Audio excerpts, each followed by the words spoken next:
So Shari, give us a little bit about your background because I know you've spent a lot of time working with household pets as well. Yeah, my science background is actually as veterinary technology. So I'm a registered veterinary technician, but I am injured. And so I'm not able to do the 8-hour days and sit even to do dental procedures, things like that. So basically I'm the walking wounded. So I needed to put my mind and energy to use. And I started seeing these gray whales locally during the non-season times. And I ended up, started out with Stewards of the Coast and Redwoods.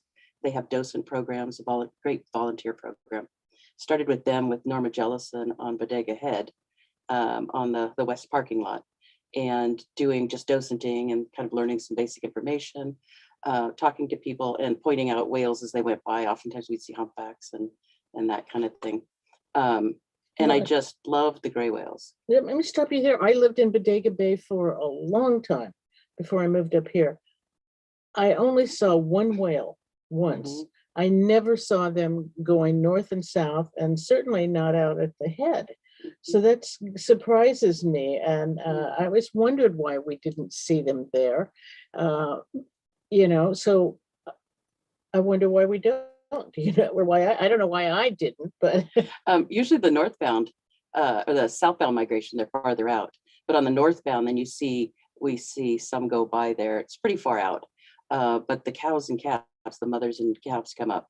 And when they come up, they often duck in kind of along the jetty towards the harbor, and they rest a little bit, and then they come out. And when they come out, they come around the point, and we'll see them go past the head, the dig ahead. The only place I saw one once, and now knowing what I have learned about the whales, I think it was probably a young whale, and it was inside one of the beaches, like Schoolhouse Beach or in that area. Mhm.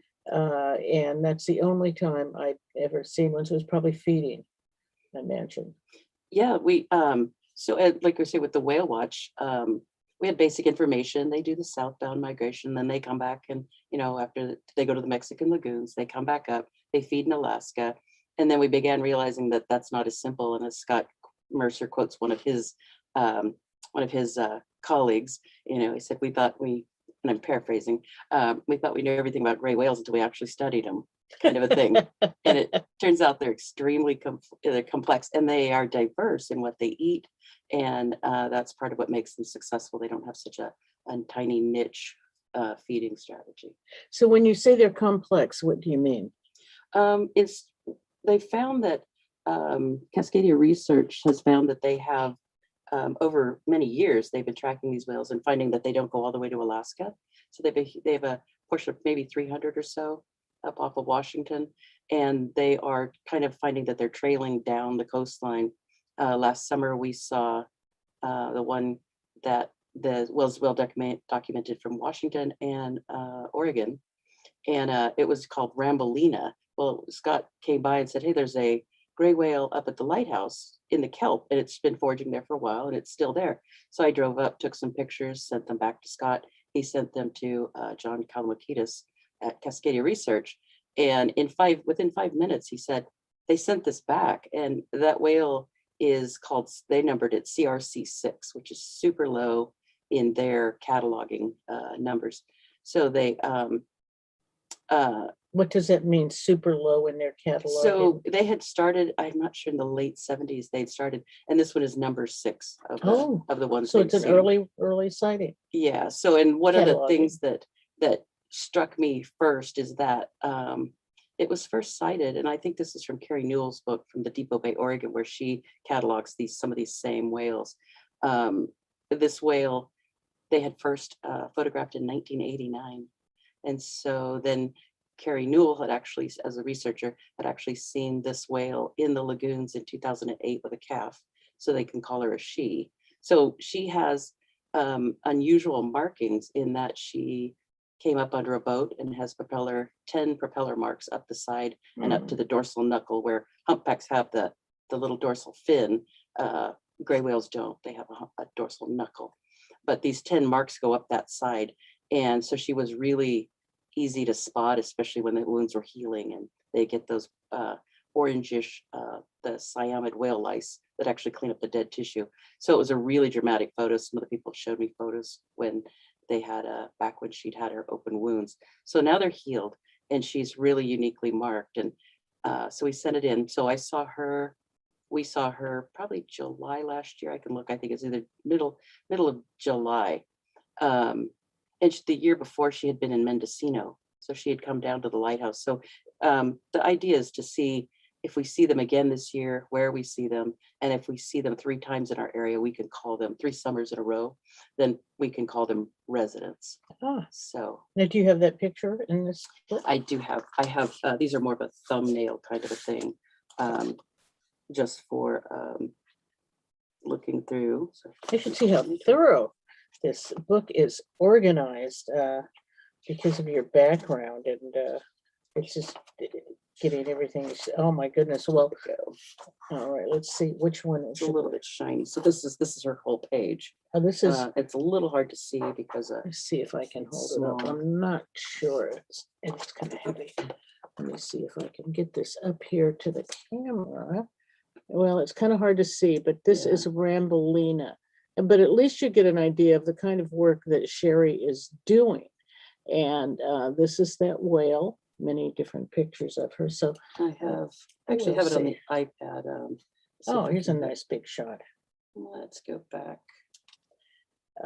So this morning on Peggy's Place, we're talking with Shari Goforth Eby, who, as she said, was originally a veterinarian tech and by education and training. And in fact, I think that's how I first met her, when we were talking about dogs. And now she spends a lot of time out here at our Mendocino coast. I'll trade you this. Wow, look at this. July 13th, a year ago. A year and 2 days ago. Okay, and so I'm going to show you this. And here we go. And as I can hold it still, kind of toward the back, you can see where she was hit by those propeller blades. And this was by the Point Arena Lighthouse. That's amazing, Shari.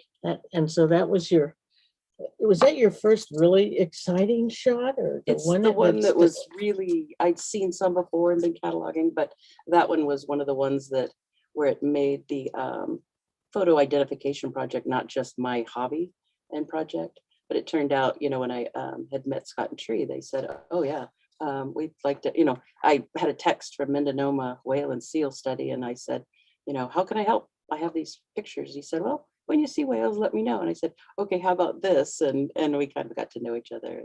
They've been great support for doing the project. And you have now been able to not only identify existing whales with names, you've been able to name some. That's pretty cool. Yeah. I named them my names, but we did find the one called Spectacles. I call Spectacles. And I was looking through, there's a website, an app, it's a website, not the app, for Happy Whale. And it's a young person that Scott Mercer knew as a youngster, who's now researching, I believe, out of Santa Cruz. And his website, Happy Whale, is cataloging grays, humpbacks, and others.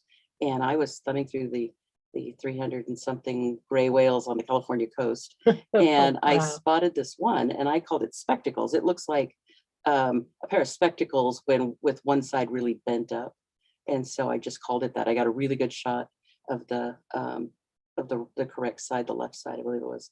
And then I just kept it in my files and looked, and I was thumbing through his website, and I looked at this and I said, I think I've seen that whale, which is, a nice unusual mark. And we cataloged it, and I coordinated. There was another person who'd shot those photos in Oregon, around Depot Bay, Oregon, which is where they had seen the summer residents Carrie Newell's work. And so we logged it. I sent it in as an encounter. They gave her a number, and her. And so we've been tracking that. And then Scott says, Mercer was at Point Arena. He said, I shot a picture of a whale that was in close foraging, but it was only with my 300. I don't know if I got it. And I said, he texted it to me, and I said, well, you did a great job. That's Spectacles again. So he had seen her at Point Arena. So on my data sheets, I can track the sightings, when we've seen them and where. And it's interesting that we've seen that whale so many different places.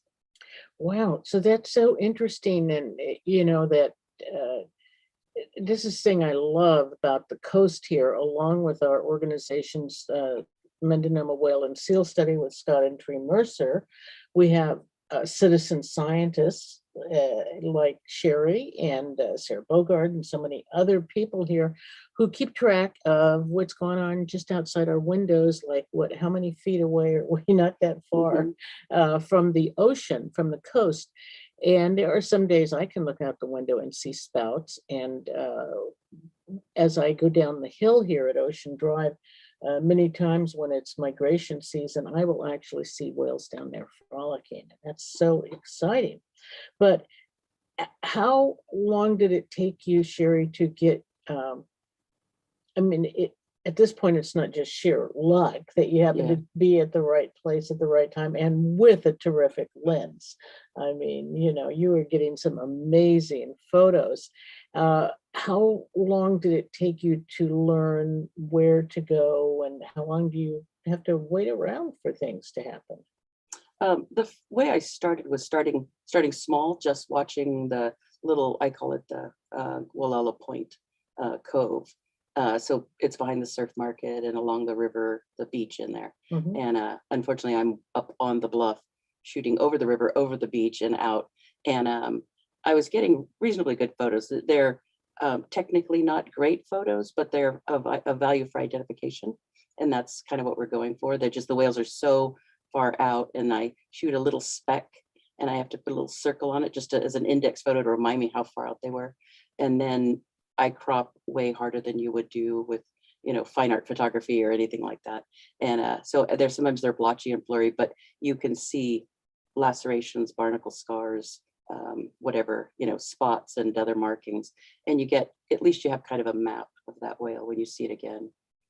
Interesting. Well, if you just joined us on Peggy's Place this morning, my guest is Shari Goforth Eby, who is now really just blowing all of our minds with all of the photos that she has, and she's started to identify whales. And she just said some really interesting things about, you know, how you identify them, and it's by injuries, by barnacles, of course, you know, odd markings that may or may not be natural to their skin. I suppose some, like everybody else, every animal has some, you know, some unusual marking that can identify them, and our wonderful whales in the ocean are no different. So are those the main things? It's of course the injuries, the a lot of them have, you know, the barnacle scars, and those things fade. So I try to document, and then I began realizing the catalog. So I first started, the first photos were in November of 2019. And it was kind of taking pictures and, you know, not really well directed, just cataloging them, thinking, okay, well, maybe, you know, I'll keep track of these. Oh my gosh, I got a good fluke shot. And so when I went back looking through photos for something else, I realized that the whale we had seen last year that I called Spotlight turned out to be the exact fluke markings of the one from the previous November, the same markings. And I realized that if we see Spotlight again, this will be the third time we see it. Spotlight has risen from one fluke shot, has risen to the top as potentially our first official resident, if we see them again. So because of their markings and scars, and, you know, as we age and we change, the barnacle scars fade, but they're still there. So as you get photographed, get used to them, start looking for other things, other markings, getting used to them. Some of them just have a real squared off knuckle, and then they'll have a big deep valley, and then a real knobby spine. Okay. Most of the other whales do you don't have a picture that. of a knuckle so we can Yeah, understand what you're find talking the about? dorsal knuckle. You know, and what? Think of, let's see. All right, I'll give Shari a moment here to think, and I'll give you the weathercast. How about that? It's allegedly 66 degrees outside. Well, it's gotten quite warm. Sunny and a steady wind of 3 miles per hour. Now that's wait a minute, that's over at the airport in Santa Rosa. Well, that's not Gualala. Let's see if we can get another weather station while Shari's looking for something for us. Now, how did that map get all inland? Leanne must have been planning to go into town or something because we got inland temperatures. You know, we always do those things when you live on the coast because you want to be prepared. So let's see, let's get a temperature. What is this in somewhere in Gualala? 60 degrees. Now that's more like it. A steady wind of 4 miles per hour and gusts already at 5. So it's pretty mild out there and it's supposed to stay sunny. I believe we have the mark coming up here, and whoever's calling, I'm not going to answer your call because we're on the air. 0724062. Okay, sorry about that, but we're not going to answer you because we're on the air. Okay, Shari, let's tell me. I'm going to hold this picture up, and you can tell me what we are looking at. So this is spectacles. You can see there's a big knob at the top. Okay. Get your yeah, it's the mirror thing. And then you'll see little bumps down towards the water.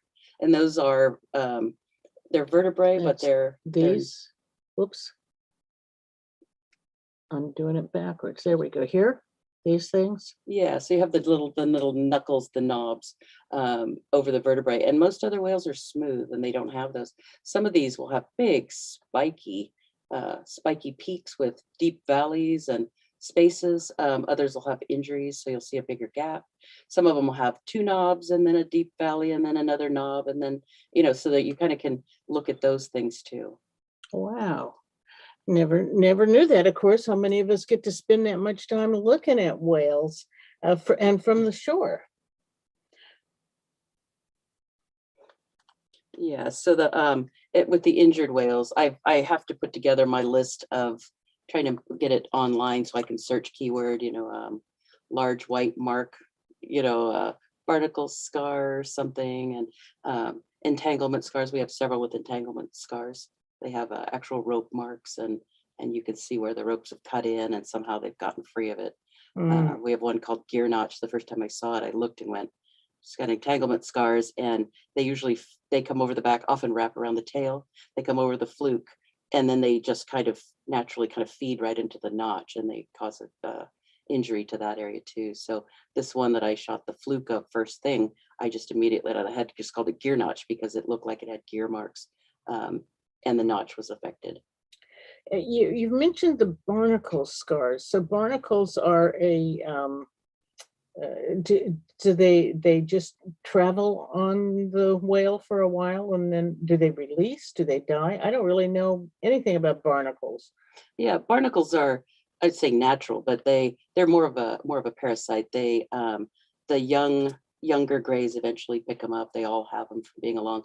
And the barnacles start out as plankton, so they're really tiny as they go through their process, and then the whales pick them up. And I'm not real well versed on the whole life cycle. And they do a little bit of damage to the tissue, and it's not major, but they dig in pretty deep. They say approximately a centimeter, and they do some tissue damage around that. And so that's where you get the cyanide lice. You think, ooh, lice or parasites. They're actually beneficial in the sense that they keep all of that dead tissue cleaned up and keep things actually pretty tidy.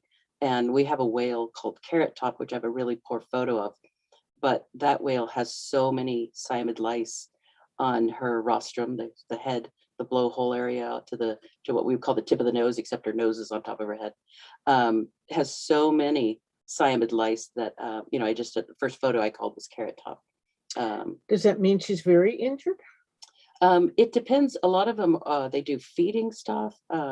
It's usually on the sides they feed sometimes, or the scrape. So we have a couple of them, and I'll have to defer to the Mercers on their opinion of Carrot Top and one other that we have so many. Well, that's a good question, and maybe next time we do this, we can have Scott and Tree here with you on the phone, because I would, well, and you being in veterinary tech, I was thinking something that would have that much lice enough to give it a color might mean it's got very injured. Or trying to figure out exactly what's going on. So I can't really speculate too much about why the extents, and you'll see the gray whales with lots of white where it's healed. And we have a couple of those. Some of those, these beautiful grays, I shoot the dorsal humps, and you'll see a beautiful fluke, and then they'll pop up and blow, and it's like, oh my gosh, they're just, you know, white. They're white. They've got tons of lice and barnacles on their head, and you know, some of them have so many barnacles that when the barnacles, apparently they live about a year. They have their own special barnacle too, just whale type barnacles, as well as a few other species. But when those barnacles die, they drop off and leave scars. So we have some interesting patterns from barnacle scars too. It's amazing, the cycle of life and everything that, you know, goes along with it, and what we're learning about the oceans. It's a time to remind you, you're listening to Peggy's Place this morning on KGUA, and maybe you're listening on our Air Pocket app. That means you can download it for free at kgua.org and take us anywhere you are in the world. Scott and Tree Mercer have it, and they listen to KGUA when they're traveling across the country in their car. And you can do that too. We're also on Radio Garden and the TuneIn app. And we're happy to be sharing all of this gathering of information and photos from Shari Goforth Eby, who I met a couple of years ago, and I think it was more about talking about dogs, of which I have 3 now, Shari. I've been keeping tabs. And anyway, so then she after just, I guess, going out and taking some photos and turning out some good photos, and then got really excited even more, got herself a really nice lens, and spends her days going up and down our Mendocino and Sonoma coast, it sounds like, and sharing those photos. So how did that feel to you, like the first few times that you were able to start communicating with other whale whale scientists about your findings? I joke with Scott and Tree. I said, well, it took me from having valuable to someone, valuable work, not just a hobby, but it took me from being the colorful person who parks on the bluff all the time, you know, Right. and sits all the time for a few hours at a time, you know, to, oh, you actually have a purpose, kind of a thing. And it is interesting. The more you learn it, you know, the more you know you don't know. Mm-hmm. It snowballs. So it's been to actually connect to someone and say, yeah, your research is important. And I had a feeling that if I could document the locals as opposed to counting, I was counting like for 2020, I think I counted like 250 plus whales. Wow. And so it's like, well, how many of those are repeats? And how do I know I'm not counting the same ones twice? And so I began looking closer and just using the camera that I had and the lens that I had and shooting photos. And then I began, of course, talking with Scott and Tree Mercer, and they pointed me to Carrie Newell's research. And, you know, and it's like, the good news is I'm not reinventing the wheel. Mm-hmm. So, you know, what I'm doing is kind of consistent with the way they do it, except that they have Zodiac's boats and they take people out closer. But it ended up being really interesting to be able to see these whales multiple times. And I remember seeing them again and again and getting really excited, especially Bridle, the one I call Bridle has a wide, looks like a little headstall on the back, like a horse's bridle with a brow band. And I just named that one quick and ended up seeing that one about 16 times. And so having seen Rambolina and that kind of thing, and with the camera and the gear that I had, I ended up realizing that, you know, the number of megapixels in your camera doesn't make that much difference after 20 or so, but it turns out that it does for what I'm doing. And so when you have to blow them up, I have to enlarge crop so heavily. I shoot things really far off and then crop them way heavier than you should. So, and still I was getting really frustrated doing a lot of post-processing, trying to do the HD stuff so I could see markings, and it just wasn't working out. And Canon came out with the R5 camera, and it was it's an expensive camera, the most I've ever aspired to. And so I was able to get a loan from Bank of H&R. That would be Helen and Roger, my mom and dad. So, and I still owe them, but I just sold some stuff. So anyway, I'm paying off my R5 camera, and that camera has allowed me to shoot beyond out deep into the kelp at Saunders, where I've been seeing most of the gray whales lately. Wow. Well, I bet they're really proud of you too. I'm sure they're happy to know that you're contributing to science and information. Yeah. Excuse me, for all of us. The w- so the locals, the ones that you're beginning to identify that are local, the ones that return regularly, you call a resident. The others, are they called transients, or what are, I mean, that's what I know the orcas are called, but I don't know Yeah. if it's the same term. Yeah. There'll be residents after the third time we see them. And so I usually call them visitors or regulars or something like that. I found a young gray whale, or young, I say, a nice, a new whale to me. Not a lot of barnacle scars. It's hard to tell age. I'm not sure you can actually age them like that. Like I said, that when they come up and you see the blowhole, they've got barnacles everywhere. But this one took a dive. I saw this lone whale out at Saunders, and it dove, and I just snapped pictures. They're so tiny, I don't know what I have. And so I shoot, I try not to do 12 frames a second because I can't go through thousands of photos. So I just do, just one at a time, click, click, click, click, click through what I think is the whole motion. And I ended up catching the flukes. When I did large, I put them on the iPad, enlarge them, download them, enlarge them just to peek and to see what I have.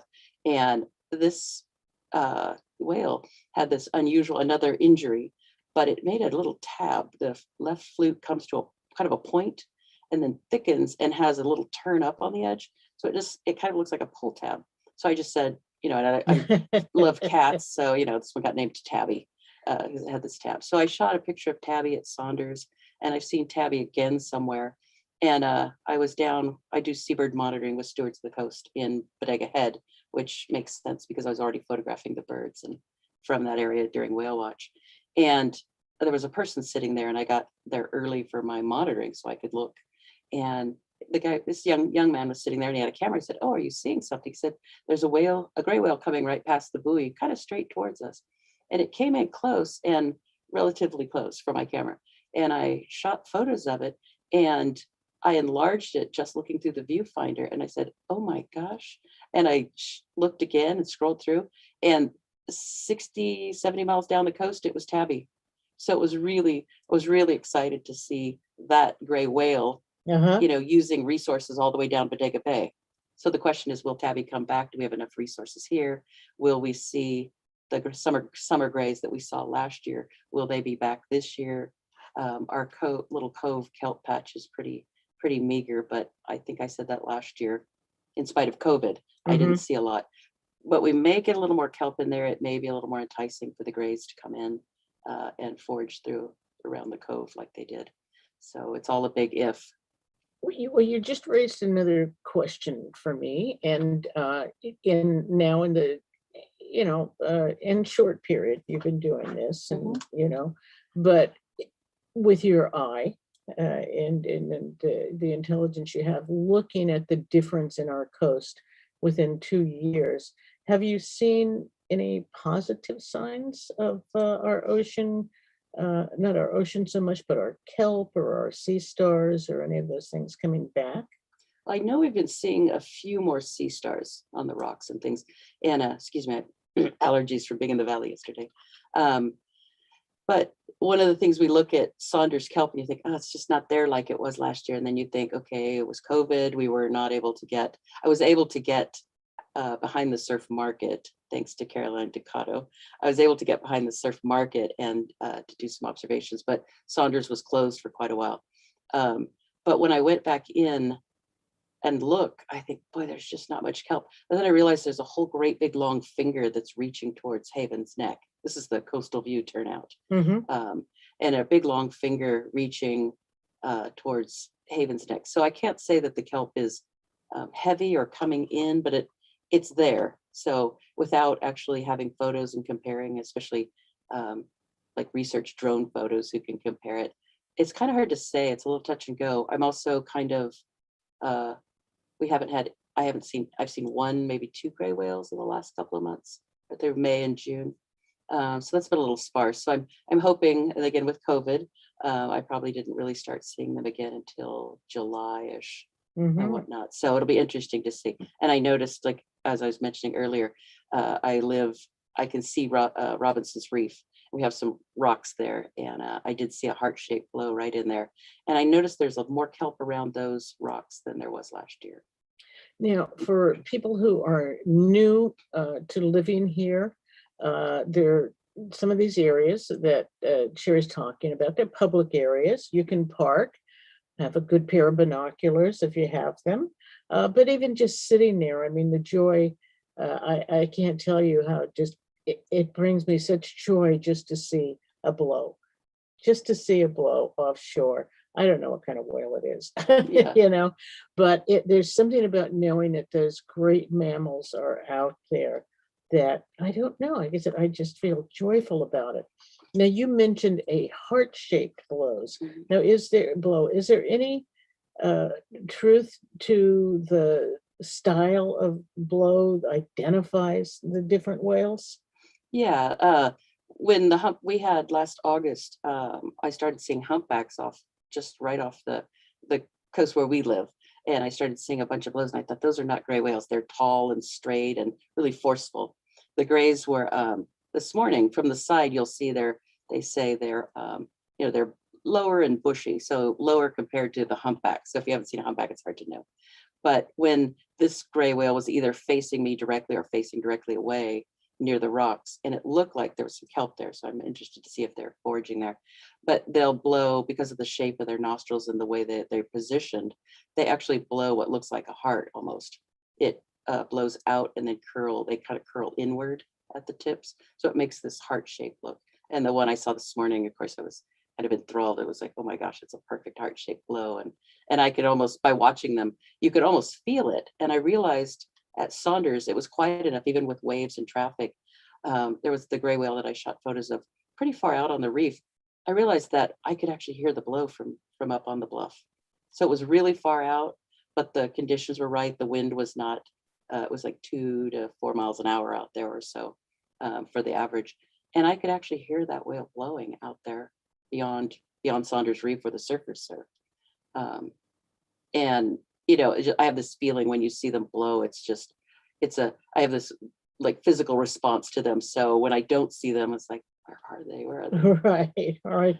Because when they go down and, Mhm. have you figured out how long you have to wait before you know they're gonna pop up again?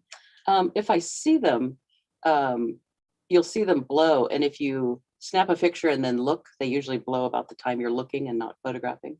So I count to just count to 15, 20. If I don't see a blow again, then I'll look over the top and keep an eye. And I have a watch strapped to my tripod now, so I don't have to flip my arm up all the time.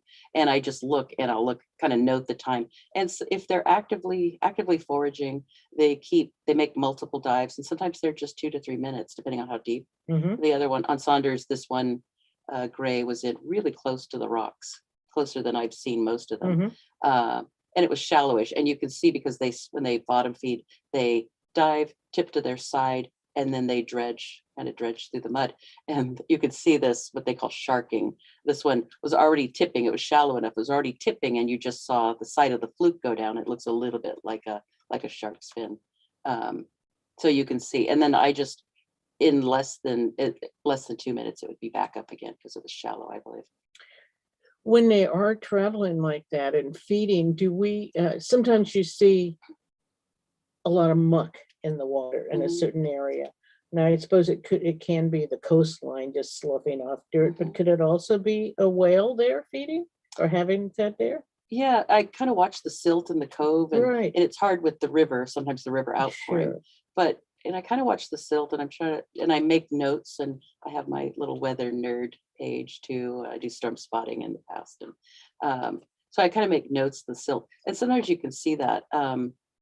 The ones I've seen, the waves coming in, even in calmer water where it's brownish around the edge, you think, well, that's waves lapping. And because you could see the waves splash a little bit. Mhm. But then occasionally you'll see a splash, but it's just too misty and it's too tall. And every once in a while, there'll be a gray whale just right in close to the beach. Wow. So in Washington, they have the gray whales that actually, some of the whales go into Puget Sound. They actually cataloged them and they know who they are, and they have data on them from year to year. And those whales, it's a very risky strategy where they go in on high tide onto the mud flats, which at low tide are exposed, and they feed on ghost shrimp. And so that's pretty risky and to do that sort of a thing. But Because they could get stranded. and they can get stranded. Yeah, Ah, yeah. wow, this is so fascinating. I am really enjoying this, and I hope our listeners are too. And especially, it doesn't matter if you're new to the coast or have been living here a long time, but with, Scott and Tree Mercer, and we had Jody Smith talking to us about orcas when she was here. Learning, I just loved you guys coming on, not loved, still love people coming on here and talking to our listeners about what's just off those bluffs out there, what life is going on out there. And especially, again, those mammals, they're huge mammals. And what we can learn from them, hopefully. And also, as we've been learning, sadly, is they're getting pretty hungry out there, some of them. As Tree and Scott have told us, they're pretty thin. And that's a bit worrisome with the rising temperatures. So who knows what's going to be happening there.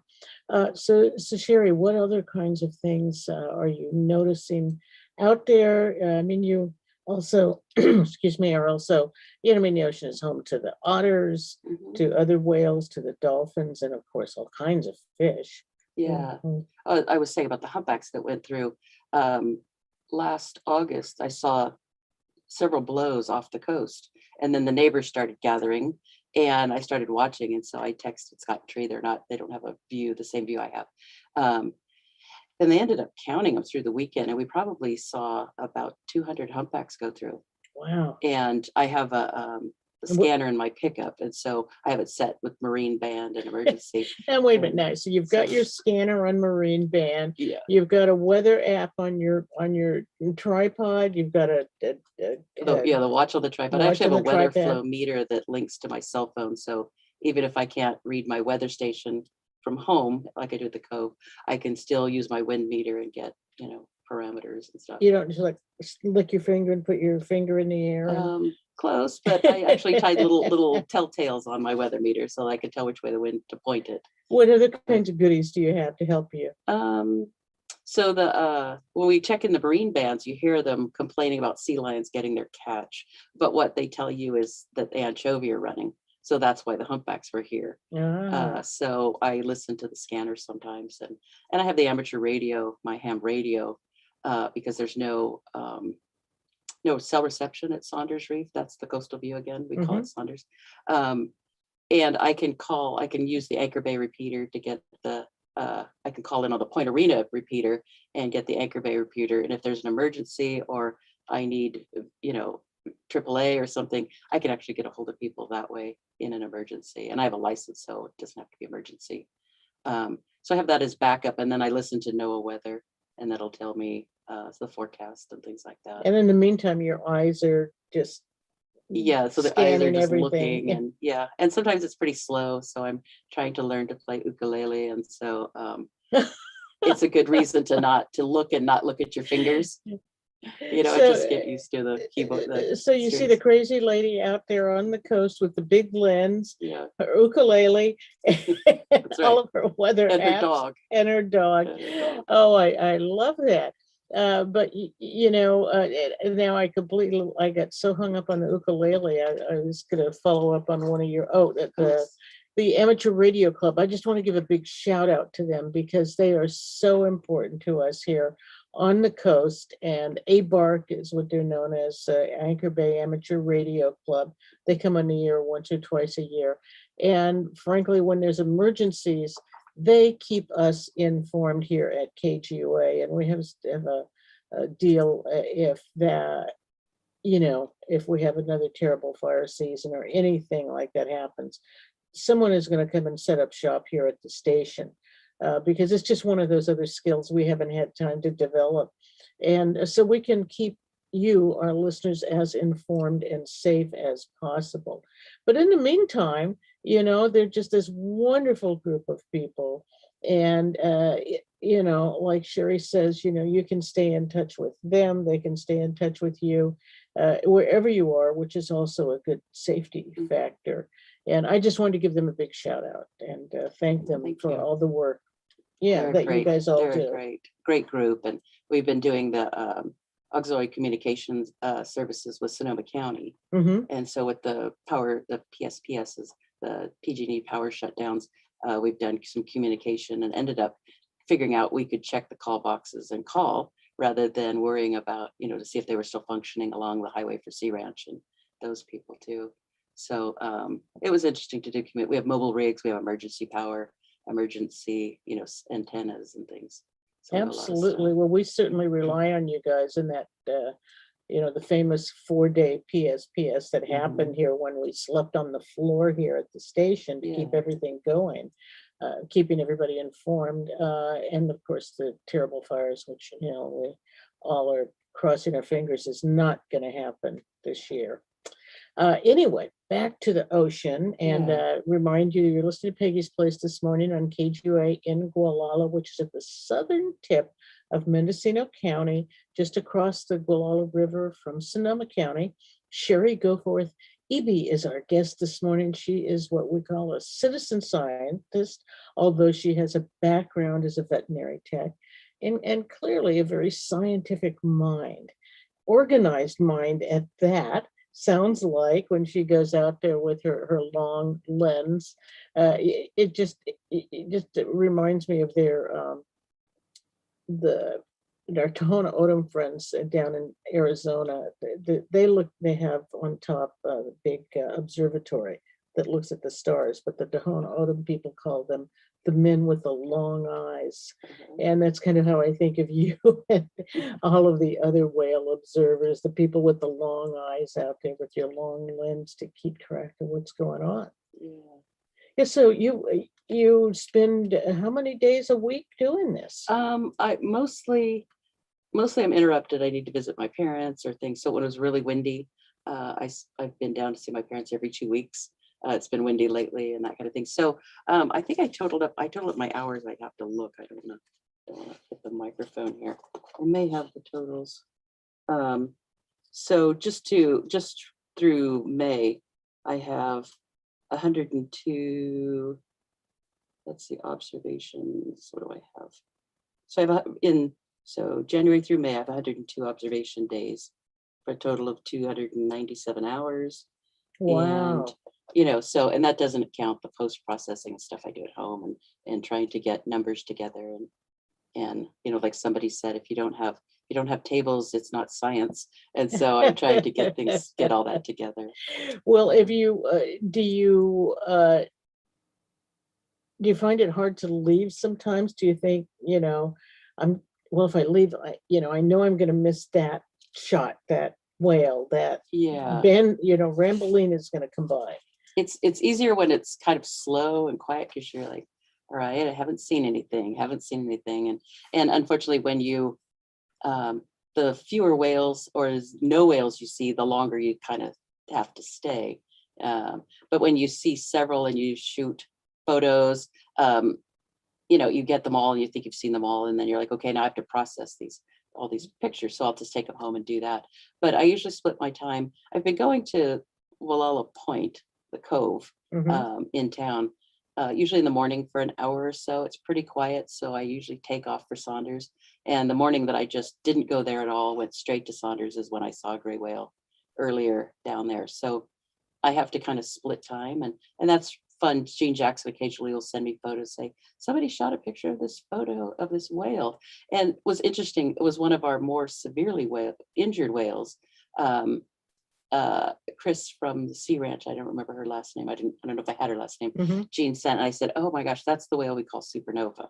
And we put together a series of photos, and I sent them through Ryan Berger, the entanglement don't know if he's actually the coordinator, but I think he is the coordinator, but he's the one you see out here most of the time for entanglement responses and things.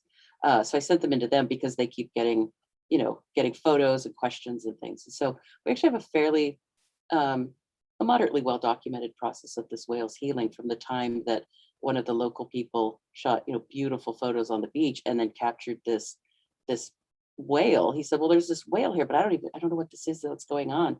And I compared it to the whale that I had shot just a few photos of the month before, and it ended up being one I called Supernova. It has kind of a fireball looking astronomical mark on its side. And I just made it up quick. And I compared it with some of the other photos later and realized this whale has a really severe injury where it looked as though it has propeller lacerations from a boat, as though it dove and then caught the propeller on the downswing. So it was healing, and we have different photos. And I think by the time September, let's see, so about the first week of September, January. So it was January. So it was about 120, 140 days post incident. This is my wound care training. This intrigues me. So about 140 days post trauma.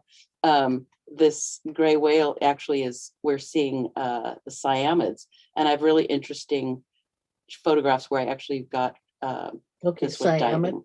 Oh, sorry, I'm sorry. So the cyamid lice, the whale lice, the orange whale lice. So it has so it looks like open flesh, but it's actually the whale lice still working on the dead tissue, even 4 months later.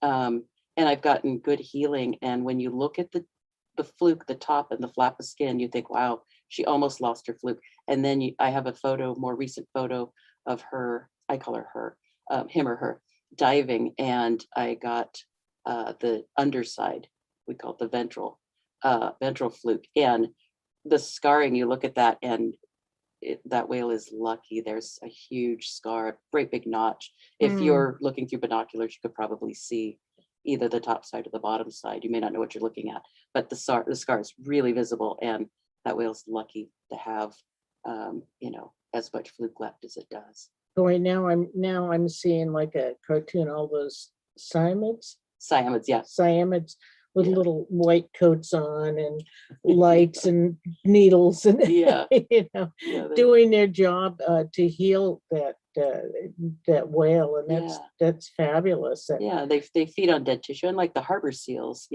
they have wounds, bite wounds and things, and it's with the salt water and the flushing, and they call tincture of thyme. Usually they actually heal up pretty well. They can get infections and things, but usually the combination of the salt water stuff, most things, and like they say, most things will heal if given enough time. The body's an amazingly resilient thing. So absolutely.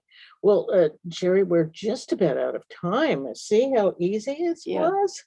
You're gonna have to come back. We just have a few minutes left here on Peggy's Place. Shari Goforth Eby, citizen scientist, doing. I'm not going to open this up, but just show this book. Her manual of photos and dates and times and all the things that she does now. That's okay.